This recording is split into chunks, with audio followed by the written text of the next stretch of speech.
नमस्कार साथियों। आज मैं आपको 10 ऐसे अद्भुत एवं अनसुने तथ्य बताऊंगा जिसे सुनकर आप दांतों तले उंगलियां दबा लेंगे। जी हाँ, मैं बात कर रहा हूं उसी बरतानिया हुकूमत की जिसने कभी दुनिया के 1/3 हिस्से पर अपने यूनियन जैक का परचम बुलंद किया है। जब आप मनोरंजन की दुनिया से खुद को पृथक करेंगे तभी जान पाएंगे कि ब्रिटिश साम्राज्य ने न सिर्फ भारत को गुलामी की जंजीरों में जकड़ा था, बल्कि दुनिया के 65 देशों पर अपना आधिपत्य स्थापित किया था, जिसमें आज की ऑस्ट्रेलिया, कनाडा एवं अमेरिका जैसे बड़े शक्तिशाली देश भी शामिल थे। 1857 के विद्रोह में ईस्ट इंडिया कंपनी के पास 2 लाख की विशाल सेना थी और इनकी कूटनीति एवं छल नीति के कारण इस 2 लाख की सेना में 1,59,000 भारतीय शामिल थे जो ब्रिटिश की ओर से युद्ध लड़ रहे थे। ब्रिटिश में एक सुविख्यात कहावत थी, the sun never sets on the empire, अर्थात एक ऐसा साम्राज्य जिसका सूर्य कभी अस्त नहीं होता। तात्पर्य यह है कि यूनियन जैक का विस्तार इतने देशों में था कि यदि किसी एक देश में सूर्य अस्त होता भी तो दूसरे देश में उदय हो जाता था। हो सकता है आप यह सुनकर इतिहास के पन्ने खंगालने लगे कि विगत वर्ष 2021 में ब्रिटिश की गुलामी से आजाद होकर एक देश दुनिया का सबसे नया गणराज्य बना। जी हाँ, यह देश बारबाडोस है जो कि कैरिबियन आइलैंड में स्थित है। हालांकि यह 30 नवंबर 1966 में आज़ाद घोषित हो गया था, किंतु यह पूर्ण आज़ादी नहीं थी और 30 नवंबर 2021 तक क्वीन को ही आधिकारिक तौर पर हेड ऑफ द स्टेट माना जाता था। अतः इस देश को ब्रिटिश साम्राज्य के कानून व्यवस्था से पूरी आज़ादी 1 दिसंबर 2021 को मिली।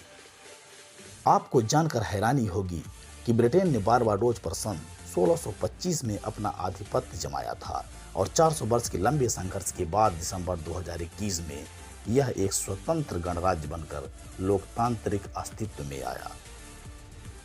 भारत में 1857 के विद्रोह में ब्रिटेन की विशेष सेना का नेतृत्व करने वाले सर यू रोज ने अपनी पुस्तक Sir Hugh Rose the Central India campaign 1858 में रानी लक्ष्मीबाई की वीरता, पराक्रम व अदम्य साहस का आंखों देखा वर्णन किया है, जिसमें वो लिखते हैं कि वह अद्भुत वीरांगना थी, वह विद्रोहियों के बीच आदमी थी। उन 7 घुड़सवार सैनिकों से उसने जैसे युद्ध किया वैसा मैंने अपने पूरे जीवन में कभी नहीं देखा। मैं पूरी दुनिया में सभी प्रांत में हर एक देश में एक से एक बड़े महाबलियों से युद्ध लड़ा, उन्हें पराजित किया, किंतु यह कोई ईश्वरीय शक्ति थी। वहीं भारत के पहले वायसराय लॉर्ड कैनिंग ने अपनी निजी पत्रों में कहा है कि वह पगड़ी के साथ एक आदमी की तरह कपड़े पहनती थी। रानी के बारे में जॉन लैंग ने वंडरिंग्स इन इंडिया 1859 में लिखते हैं कि वह एक अच्छी दिखने वाली महिला थी। जब वह छोटी रही होंगी तो उनका चेहरा बहुत सुंदर रहा होगा। अब भी इनमें कई आकर्षण हैं। लॉन्ग्स, जो उन्हें जानता था, उसने लिखा, वह बहुत बुद्धिमान थी, उनकी अभिव्यक्ति बौद्धिक थी, आंखें विशेष रूप से ठीक थीं और नाक बहुत ही नाजुक आकार की थी। वह गोरी नहीं थी, हालांकि वह अंधेरे से बहुत दूर थी। ब्रिटेन ने द डॉक्ट्रिन ऑफ लैप्स नाम से एक कानून व्यवस्था लागू किया था, क्योंकि उनको पता चल गया था कि कई ऐसे भारतीय राजा हैं जिनके खुद की अपनी कोई संतान नहीं है और वह दूसरों की संतान को अपनाकर उन्हें अपने राज्य का उत्तराधिकारी बना देते हैं, जिससे राजघराने और राजसी साम्राज्य कभी खत्म नहीं होंगे। इसलिए इस कानून के तहत जिन भारतीय राजाओं की कोई संतान नहीं थी, उनके पूरे साम्राज्य पर अपना आधिपत्य प्राप्त कर उनकी पूरी कानून व्यवस्था, अर्थव्यवस्था, आय, राज्य की सभी आंतरिक व बाह्य व्यवस्था अपने अधीन कर लेना ही उद्देश्य था। वैसे महाराज तो बस नाम के हैं, सारा कंट्रोल तो हमारे हाथ में है। तो एक्सीलेंसी, ब्रिटिश काल के दौरान भारत को 14 बार भुखमरी का सामना करना पड़ा, जिसमें सबसे बड़ी भुखमरी बंगाल एवं चालीसा की थी। एक रिकॉर्ड के अनुसार 1796 से 1944 के बीच लगभग 55.48 मिलियन लोग भुखमरी से मरे थे। ब्रिटिश रंग भेद एवं भेदभाव की नीति के कठोर समर्थक थे, जिसके तहत भारतीयों के सामने अपने और उनके हाथों को खोलकर काला और गोरा रंग दिखाकर उन्हें जलील करते थे तथा अपने बड़े दफ्तरों में डॉग्स एंड इंडियंस और नॉट अलाउड का बोर्ड लगाकर उनकी आत्मा को आघातित करते थे।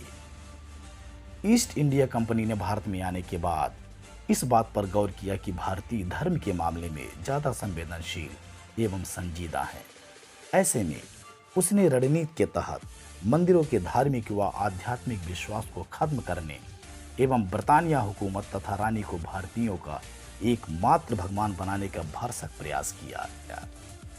भारत एवं पाकिस्तान के बंटवारे के बाद आगामी कुछ वर्षों तक दोनों देशों के सैन्य कमान ब्रिटिशर्स के हाथ में थी। उनका मानना था कि कहीं ये दोनों नए आज़ाद देश आपस में युद्ध न कर बैठें, जिससे नए संगठित यूनाइटेड नेशन के विश्व शांति प्रस्ताव का उल्लंघन हो। भारत एवं ब्रिटेन के इतिहास के सुनहरे पन्नों से यह अविस्मरणीय जानकारी सुनने के लिए आपका दिल से आभार। किसी और सार्थक ज्ञान के साथ आपसे फिर मुलाकात होगी। तब तक के लिए बहुत बहुत धन्यवाद।